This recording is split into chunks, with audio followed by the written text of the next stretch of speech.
முதல் வாசகம் எரேமியா நூலிலிருந்து வாசகம். அதிகாரம் 7, இறைவசனங்கள் 23 28 முடிய. ஆனால் நான் அவர்களுக்கு கொடுத்த கட்டளை இதுவே: என் குரலுக்கு செவிகொடுங்கள், அப்போது நான் உங்களுக்கு கடவுளாயிருப்பேன், நீங்கள் எனக்கு மக்களாயிருப்பீர்கள். நான் கட்டளையிட்ட நெறிகள் அனைத்தையும் கடைபிடியுங்கள், அது உங்களுக்கு நலம் பயக்கும். அவர்களோ செவிசாய்க்கவும் இல்லை, கவனிக்கவும் இல்லை. பிடிவாத குணமுடைய அவர்களின் தீய உள்ளத்தின் திட்டப்படி நடந்தார்கள். முன்னோக்கிச் செல்வதற்கு பதில் பின்னோக்கிச் சென்றார்கள். உங்கள் மூதாதையர் எகிப்து நாட்டிலிருந்து வெளியேறிய நாளிலிருந்து இன்று வரை ஒவ்வொரு நாளும் தொடர்ந்து என் ஊழியர்களாகிய இறைவாக்கினர்களை உங்களிடம் அனுப்பியுள்ளேன். அவர்களோ எனக்கு செவிசாய்க்கவில்லை, கவனிக்கவில்லை.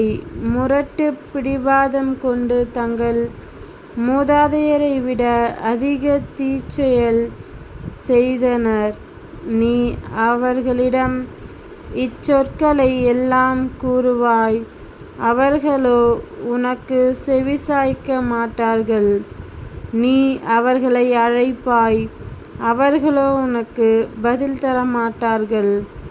தங்களின் கடவுளாகிய ஆண்டவரின் குரலை கேளாதே, அவர் தண்டித்தும் திருந்தாத இனம் இதுவே என அவர்களிடம் சொல். உண்மை அழிந்து போயிற்று, அது அவர்கள் வாயிலிருந்து அகன்று போயிற்று.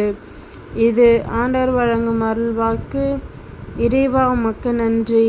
நற்செய்தி வாசகம். புனித லூக்கா எழுதிய நற்செய்தியிலிருந்து வாசகம். அதிகாரம் 11, இறை வசனங்கள் 14 23 முடிய. ஒரு நாள் இயேசு பேச்சிழந்த ஒருவரிடம் இருந்து பேயை ஓட்டினார். பேய் வெளியேறவே பேச்சற்ற அவர் பேசினார். கூட்டத்தினர் வியந்து நின்றனர். அவர்களுள் சிலர் பேய்களின் தலைவனாகிய பெயல்செபூலை கொண்டே இவன் பேய்களை ஓட்டுகிறான் என்றனர். வேறு சிலர் அவரை சோதிக்கும் நோக்குடன் வானத்திலிருந்து ஏதேனும் ஓர் அடையாளம் காட்டுமாறு அவரிடம் கேட்டனர்.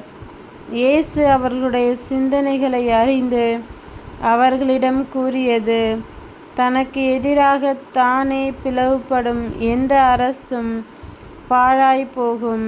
அவ்வாறே பிளவுபடும் வீடும் விழுந்துவிடும்.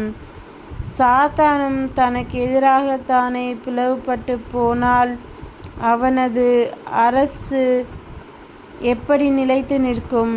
பெயல்செபூலை கொண்டு நான் பேய்களை ஓட்டுகிறேன் என்கிறீர்களே. நான் பெயல்செபூலை கொண்டு பேய்களை ஓட்டுகிறேன் என்றால் உங்களை சேர்ந்தவர்கள் யாரை கொண்டு பேய் ஓட்டுகிறார்கள்? ஆகவே அவர்களே உங்கள் கூற்று தவறு என்பதற்கு சாட்சிகள். நான் கடவுளின் ஆற்றலால் பேய்களை ஓட்டுகிறேன் என்றால் இறையாட்சி உங்களிடம் வந்துள்ளது அல்லவா? வலியவர் ஆயுதம் தாங்கி தம் அரண்மனையை காக்கிறபோது அவருடைய உடைமைகள் பாதுகாப்பாக இருக்கும்.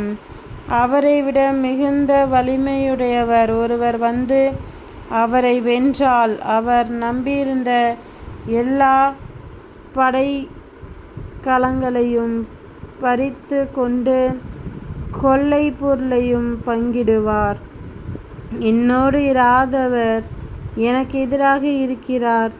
என்னோடு இணைந்து மக்களை கூட்டிச் சேர்க்காதவர் அவர்களை சிதறடிக்கிறார். இது கிறிஸ்துவின் நற்செய்தி. கிறிஸ்துவே, உமக்கு புகழ்.